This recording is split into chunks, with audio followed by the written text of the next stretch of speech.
So, welcome everyone to our first very special podcast for the Truth in Health Network and podcast. So the purpose of these podcasts is really going to be to educate Oklahomans about health and wellness and the supply chain, let's say, associated around health and wellness. So the best place to start in our supply chain is with the soil, is with the ground, is with where we grow things and where things come from, because that's where nutrients come from. That's where the magic happens, is in the soil. And we're very privileged to have with us today Chuck Grimes, who is one of the Oklahoma's treasures and specialists in soil, in ground, in wild plants, in pickup. So we're happy to have Chuck with us here today, and Chuck's going to talk to us a little bit about his story, how he got started, his passions, and this will be a little bit of a series that we're going to do with Chuck because he's got some important things to teach us all. So with that, welcome Chuck, welcome to the show, and do you want to tell us a little bit about you and how you got started and, kind of what drives you around this? You have a lot of passion for this, and nobody gets paid very much in what we do. So what drives you? What got you started? Well, I'd say primarily you have to go back to the beginning, and the beginning starts in Arizona. My dad was in the Air Force during World War II. He moved back here, rented this property that we're on right now, and I grew up here learning from a man that had an 8th grade education, and he went to business school some, and then he was very careful with his money. Okay. He was very frugal with his money, and in his lifetime he put together 240 acres, which I wound up with. My sisters decided that I needed to have the land, and so. But anyway, as I grew up, my intentions was to graduate from high school and get as far away from the farm as I could. I'd seen my folks struggle, and I just didn't see myself ever coming back to the farm. In high school, sweetheart, I decided that I wanted to, in order to stay around, I went to college, and I got a degree in range management, which at the time was primarily in the botany department and agronomy at State University. And so after that, I went to work for the Soil Conservation Service for a number of years and was mentored by 6 or 7 of the intelligent people about grass and grass management. And at some other time, maybe we'll mention who they were. As it is right now, they've all passed. I am the one with the legacy to pass on. Anyway, I was in my career with the soil conservation as a range conservationist. I wound up in Indiana as a livestock forage specialist. Specialist is a fellow that's a long ways from home. Like a consultant. Right. And then some grasses, introduced grasses, the old world blue stems, became available for pastures. And with my past experience, my dad worked with weeping lovegrass, which was brought in about World War II, after World War II. And he and another neighbor were instrumental in getting it started in this community. And I wrote an article called My Dad's Sandyland Alfalfa.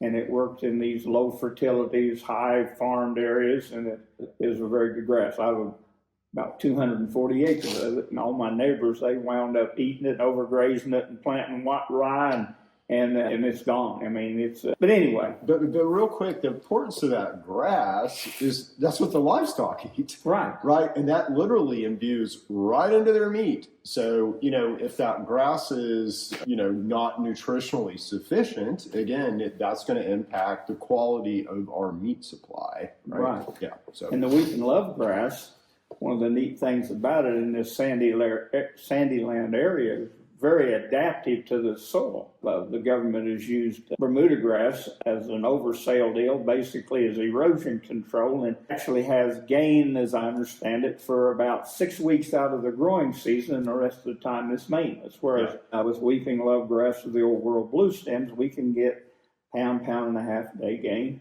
all the way through the growing season, and not near as much fertilizer. Well, yeah, as much people as Bermuda is what most people have in their yards here in Oklahoma, and again, it takes a lot of maintenance to maintain Bermuda grass. Yeah. Well, I thought the only way to make weeping lovegrass produce was to fertilize the heck out of it. Of course, I was in seed production too, and seed production makes a little bit of difference on using the inorganic fertilizers that we have. Of course, a lot of them are organic too. But once I got to the point where crawling off swathers and combines and breathing dust, cleaning seed, I've pretty well cut that part out. But then I haven't fertilized my weeping lovegrass in 15 years now, and my cattle walk around in belly deep grass with deep root systems, getting the natural fertility to take care of it. And also it cuts down on expenses, and it's a lot healthier food for my cattle.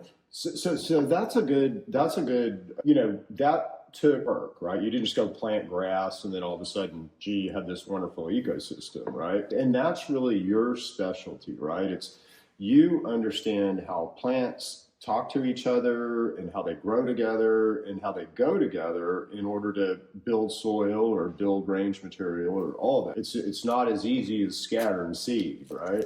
Well, it is somewhat, and then again, it's not, but you have to have a plan and an idea. Monocultures like wheat, they have to spray for green bugs. They use anhydrous ammonia, which is one of the sorriest pieces of stuff that was ever perpetrated on the agricultural world. In World War II in the South Pacific, they used it to harden the grounds to lay the landing mats to land bombers. Yep. And you can tell me that this is good for our soils. It's just not in this new age of regenerative agriculture. Well, back up just a little bit. When I worked for the Soil Conservation Service, the general concept was you can't build topsoil. Okay. And now, through regenerative agriculture, they have found that we can rebuild. And is this why you did crop rotations and all that? Is because your topsoil, they thought your topsoil was very valuable. It could be expensive. So you kind of put a crop in that maybe would help rebuild it a little bit, and then you put another crop in and then take it away? Or is that kind of how that whole idea? Well, the thing is we have to go back a little bit further. Okay. When we look at regenerative agriculture, we are regenerating the soil. Right. And my operation is different. Of course, my operation, everybody down the road, everyone's operation is different. They just have different mindsets, and they have different degrees of education. And we have some people that are really working into the grass part. And I say grass. An example of that might be, I'm a wheat farmer. I just, want to maximize my land. I want to get the most out of it. So I'm just going to grow as much wheat as I can. I'm not really worried about regenerating the soil and just, growing and producing. And then you've got another wheat farmer who realizes that might be folly. It's probably a bad idea. And I'm going to kind of, be like the third little pig and build my house of bricks and worry about my soil. Right? Yeah, that's right. Part of the problem is we still have to go back further. Like when I came home, I thought I was a grass man. Okay. And then I've produced seed and everything. And I realized that cattle and grass go hand in hand. And then I figured, well, I'm a kind of a cattle man. And then further, I realized that you got to get back to basics, and the basics is our soil. Yeah. And the soil, for what we've done to it through the years, basically we've raped the soil. Absolutely. We have, like I've always said, as long as the creeks and the rivers are running red, we have soil erosion. We're miners. We're not farmers. We're miners. Mm-hmm. And once you realize what is happening there, then we go back and we look at the soils. Now we can say, there's bacteria, there's fungi, and all kinds of little critters we can't see. We got gophers, all kinds of critters live on or in the soil. Right. But rather than trying to name them, I've always lectured and used the theory or the premise that just look at the soil and say, all right, there's 1 million head of longhorns here, and they're eating and pooping and creating fertility for the deeper rooted plants. And so with that said, then we can move to the next thing, because we still have to make a living out here and less inputs. And we have a guy that in Colorado that has been in the bull and cattle business for a great number of years, and his idea is to produce animals that, like bulls, whenever they're breeding, they can go through the breeding season and they don't just lose weight and fall down, and easy keepers, easy calving, and he's got a philosophy that they have transferred into it. And it's Farrell Cattle Company, and they have 3 or 4 bull sales a year, and I've used probably no less than 10 of his bulls in my cattle program, Okay. which is another. Well, and cattle is like growing grass, right? You've got to have good input. You've got to have good grass. You've got to have good topsoil. I mean, it just raising anything, you have to understand all the inputs, and you understand that very well in order to produce a good quality output. Yeah.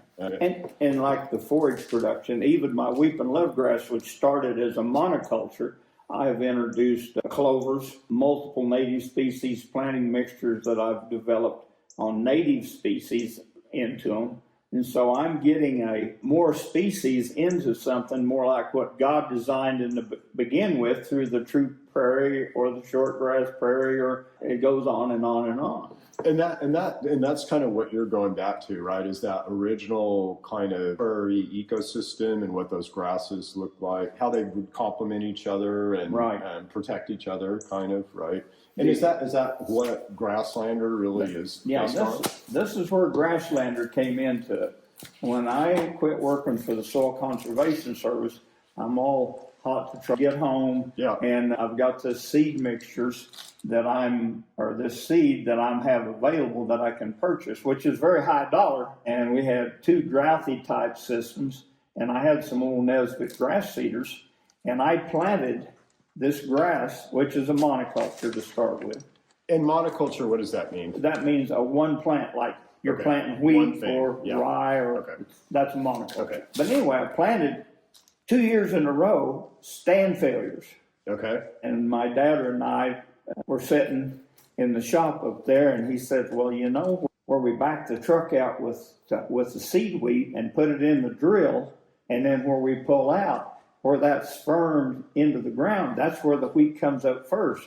And a light went on, and we went to the shop and built a packing mechanism of old tires to pull behind my other grass seeders, and I started getting consecutive stands. Okay, interesting. And that's where Grasslander cedar started. Okay. And so at that point in time, we were still in the middle of the CRP program, and I bought 2 Great Plains boxes and mounted them on some tires like this, and we planted a lot of grass with those. And I thought, well, I don't like the box, and I don't like the stirs, and so I kept making it.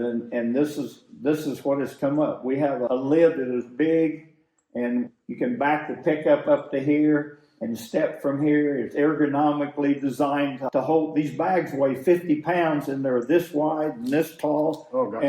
And so you can step off. You're right. Yeah. You can step off the back of the pickup onto the board, and you're right up here, not standing on the ground trying to put something in. No, that's awesome. Yeah, and so this is what you've built like programs for the state, you've built programs for other people where you're coming in and kind of, it might be a completely dirt field, and you're coming in and reconstituting that topsoil with plants, right? And you're kind of using this device with people. Yeah. Just recently, there was a golf course at Oklahoma City that they were wanting to get back for less mowing in the rough areas, and they don't have to mow, less fuel, less maintenance, and it's going really good there. Yeah, and a lot of these golf courses are kind of have certified wild areas or whatever that they're kind of doing. They probably have to have native grass in some of those areas because I think they get tax breaks or something. Well, I don't know about that, but what the savings for them is that they don't have to mow all the area, and then it's a beautification thing too, rather than a sterile monoculture of Bermuda grass in our area. In other areas, it's other grasses. But the native grasses, we can maintain it where, like the last mixture I made, I had 20 grasses, native grasses, and about 65 or 70 wildflower native legumes, and we can do management processes where the areas where they want to leave the roughest and the tallest plants, we don't do so much with them, and then we can do mowing at certain times, and we can favor the wildflowers around the edge just by a maintenance type thing. And so it gets back to knowing how plants grow and where they grow. Let's say I inherited a farm that's been, typical farming practices over the years, and it's just stripped. The soil's gone. You could come in and basically reconstitute that soil like a prairie program, right? I mean, Right.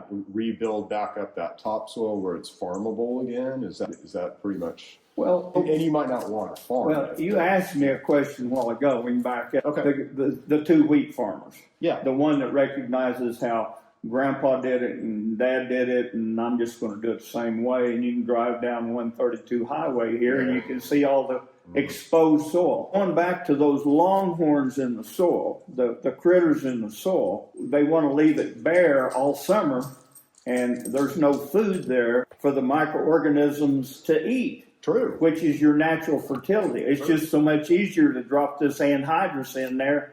And before World War II, there wasn't any fertilization done on any soils to speak of. Right. And oh yeah, we got a kick. And then from then on, our fertilizer specialists have said, oh well, you need this type of soil, this soil testing, you need to add this, and it's always more. Yeah. And more to make more. And what we've done is we've farmed, and you cannot put back 100% what you take out of the soil because there's so many mini and micronutrients that are involved in the soil. And those critters in the soil are the ones that eat and poop and earthworms, and they create the fertility that is there. And so with this, we need to go back with these cover crops after we take the wheat off. So we're feeding these critters in the soil. Go ahead. Well, and I was just about how long is that? So, like, let's say I harvest my wheat crop. When they harvest in May, maybe May, June, right? So I harvest June the 1st, we start harvesting. We're done, generally speaking, by July the 15th, and then we go into cereal rise and like that. But in a perfect world, we'd harvest that wheat, and then you're coming in right behind that and planting some grass that would grow all through the fall, all through the winter. Is that kind of the idea? Well, or is it a year? We're looking at annual crops. We don't go back and put the plants. I'm talking, my mixture is like primarily perennial plants. Okay. And it takes 3 years to get them growing Okay. to maximum production. And so, but I have a plan that pretty well pays for the seeding and the use of the seeder by being able to plant it a certain way. We have a hay crop on the ground for cattle to eat during the winter time. So you have a whole program that you could bring to a farmer or a rancher that would say, kind of, guys, you're hurting yourselves, you're hurting your produce, you're hurting your, output by not paying attention to this. There's a way to do this where it can be done. It can be done. And primarily like with the wheat program, and it goes hand in hand back with a cattle operation, mostly what they plant are annuals. Okay. And I'm not into that because I'm pretty much with just perennial grasses and introduce plants into my wheat and lovegrass, plus I have about 300 acres of native. But the guys that are doing the farming and want to stay farming, then we go back and there's about a dozen annuals that we put in there so that the land is not subject to water erosion. Yep. And it also it puts root systems in the soil to decay and help feed these microorganisms. And in the future, people are they have to do it because I don't know what the fertility program market is going to be once we find people realize that most of what we're putting in the soil is not organic. Yeah. It's like dumping plastic in there and expecting it to dissolve, or the styrofoam, or It's really interesting to me, and this is my observation about health and what I do too, but God built us a perfect system. He built us a perfect system. If we can just kind of be not arrogant enough to try to change it. And what we've done is we've thought, in our arrogance as men, we thought we can do better. We can do better. We can build fertilizer. We can do what God does. And it just never works out, does it? Well, it's just like the white man came along and told the Indian that hey, we've got a better way. And they were doing they were hunting and fishing, and the women were doing all the work. No diabetes, no obesity. And they told the white man that they had a better deal. Yeah. And so that's kind of the way, as you look at it. I was looking at an article about what the dandelion root is, and it says it can kill the cancer cells. We go back to basics. Yeah. And most of the and again, back to basics and to plants, most of the medicines that we have today, so most of the medicines in the pharmaceutical system, all come from a plant. I mean, the Bayer, the first pharmaceutical company, their first drug was heroin. Their second drug was aspirin that came from white willow bark. And they got that from my people, from indigenous people. But that's kind of, again, in our arrogance as men, we're always trying to outdo God, and it just doesn't work. We're way better off understanding how this works out here and, rolling with the flow, right? And it sounds like that's exactly what you've done. I mean, exactly what you've done. Well, the pharmaceutical companies, they've gotten to the point that there wasn't enough money, and so they're sitting here doing this and this and this, mixing and matching. And I can't prove this, but I read it someplace that as you look at the periodic table and all the elements and everything, I can't remember, they have valences, pluses and negatives and everything. What they produce in the lab, where in nature it would be a positive valence, in the lab it's a negative valence. So it's not natural. Mm-hmm. Exactly, yeah. And it blows my mind over the years. Every time I find a book that says natural and what have you, I've got quite a library of natural stuff, and because it is fascinating to me. When I was going to school at Oklahoma State University, one of the things that I think I've got over 13 hours of animal nutrition, which is people nutrition, or Absolutely. basic, and very few doctors have any nutrition. They say they call it have the pharmaceutical rep explain to the customers. You buy the drugs, and then they give you two sheets of paper that says, "Oh, it can cause this, this, this, and this," and you're trading off. What plagues us right now, health-wise, all starts with what you do. It starts with those grasses that our livestock, our feed animals eat. That gets imbued into the meat. That meat we eat every day. And we are in a completely unnatural configuration as humans because of processed food. And we've got to get back to what you do. And we've got to understand how grasses go into omega-3, omega-6 fats, which go into the meat of cows, which go into you when you eat the meat. And we've got to get in the middle of that because we're killing ourselves. But it's so important to understand this free-range grasses. And again, another show, and this is why it's so important to talk to Chuck, we're going to get into the constituents of some of these grasses. And I have to do some work on kind of the omega-3, omega-6 content of some of the stuff that you do. But it's reconstituting those natural omega-3 sources of fats, and they all come from grass, is super important. And you don't even know you're doing that probably, but it's not something that I see that you're doing. It's really cool. I think this is an example. You look at the monarch butterfly. Mm-hmm. The monarch butterfly depends upon the milkweeds for its life cycle. But when it's migrating, there's no milkweeds ready for them to There's eat. probably not even left. Yeah, they got to have, and so we have plants. Yellow crown's beard has nectar in it, and it's a native wildflower.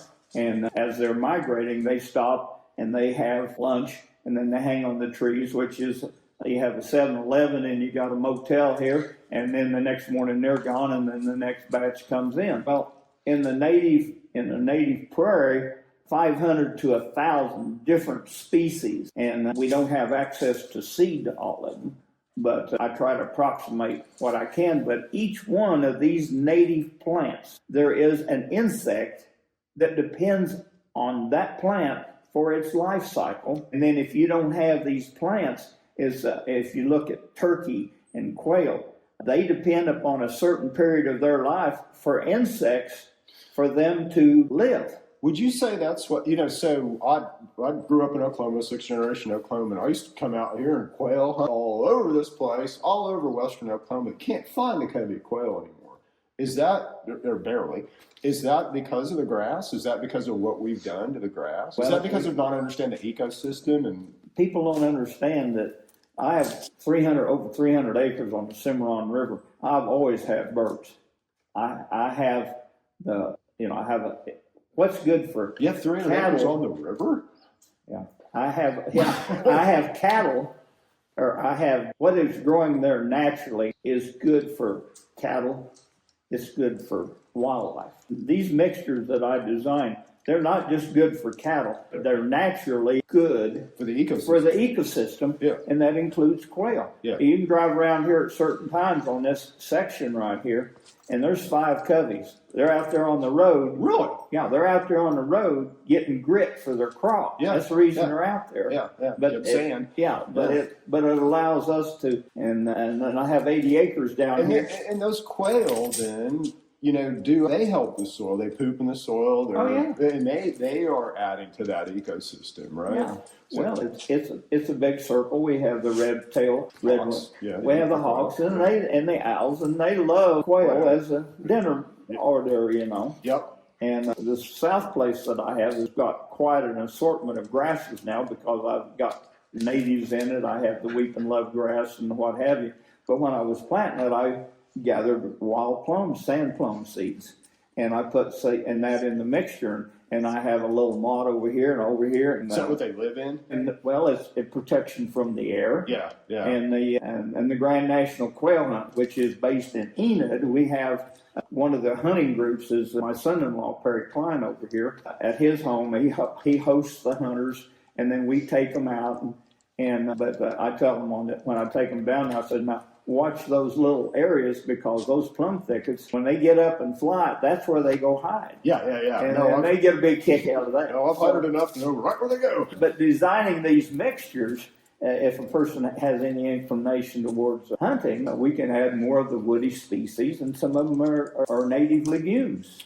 One thing that we might want to do in the next episode is go down there and have you talk about what we're looking at and actually, show some plum thickets and some things like that. Because this is so, we've lost a lot with in our arrogance as men. I mean, we've lost a lot of the native prairie. We've lost a lot of the native ecosystem, and you have knowledge to get it back. And, that's important. That's valuable. We need to preserve that knowledge. So I appreciate it. Thanks for tuning in to this episode of the Truthin.health podcast, where we're building a healthier Oklahoma one conversation at a time. If this inspired you, educated you, or gave you hope, share it with someone you care about, and be sure to subscribe so you never miss an episode. You can listen, watch, or read the full episode at truthin.health.